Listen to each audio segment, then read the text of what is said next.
In this video tutorial, we are going to solve the given cubic equation by a very simple factoring method. Let's look at our cubic equation. What is in common among these three terms? You can see x is in common. X could be factored out.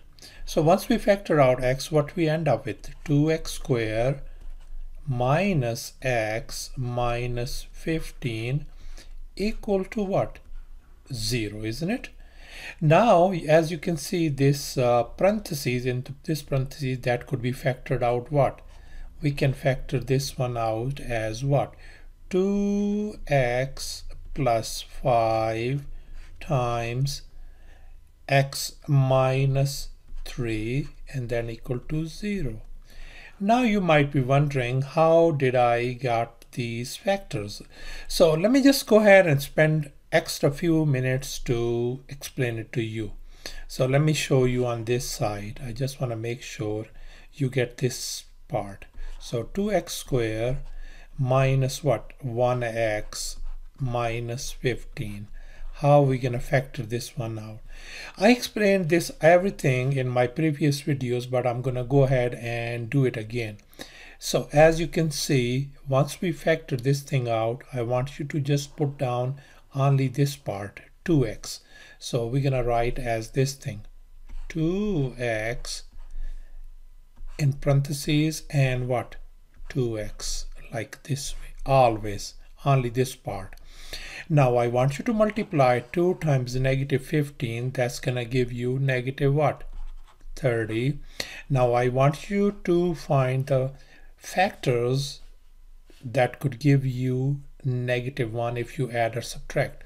So 30 with a negative sign, that's going to be, of course, that's going to give you 5 and 6. What sign is going to be? Positive 5 and negative 6.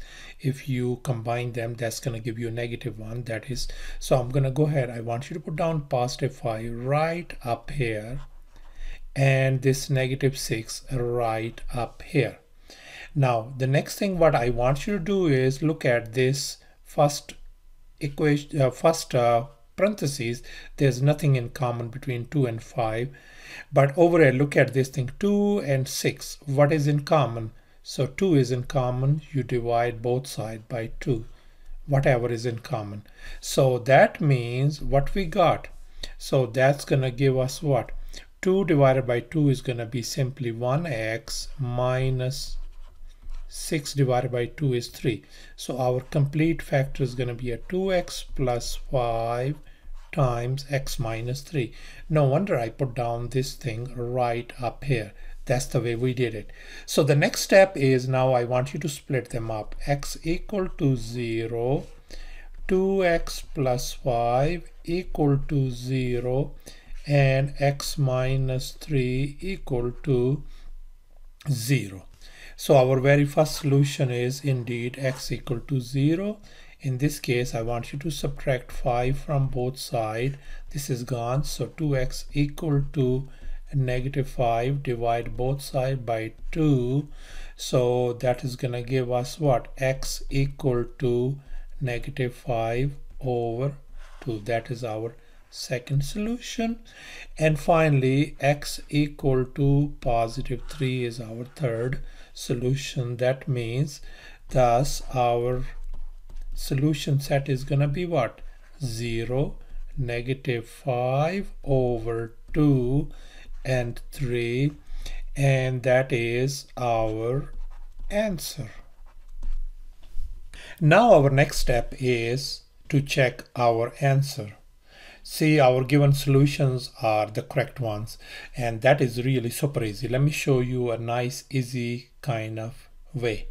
I want you to, whatever you got your solutions, I want you to add them up. 0 plus negative 5 over 2 plus 3, and they must be equal to minus b over a if they are correct.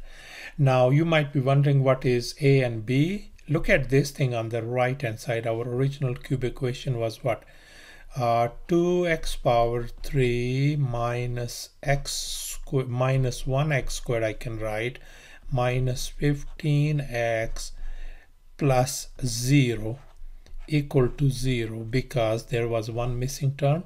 So in this case, our a is 2, our b is -1, our c is -15, and our d is zeros. Just make sure, okay?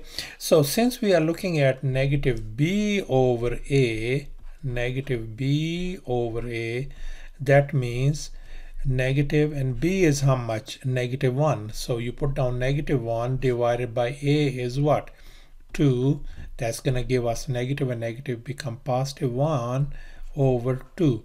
So that means this negative b over a is simply what? 1 over 2. So we're going to see if we add and subtract this, simplify this left hand side, does it give us 1 over 2 as well? So we're going to see, we're going to have a question mark. So this is this 0, you don't have to write, -5 over 2 plus 3. 3 could be written as 3 over 1, isn't it? So now you can write this thing, since our common denominator is 2, I can write -5 over 2 plus 6 over 2, isn't it? 3 is same as this one. And now you have a 2 in over here, -5 plus 6. That's going to give you what? 1 over 2, isn't it? On the left hand side, isn't it that equals to 1 over 2 on the right hand side as well? So we checked our answer, that is correct. So thanks for watching, and please subscribe to my channel for more exciting videos.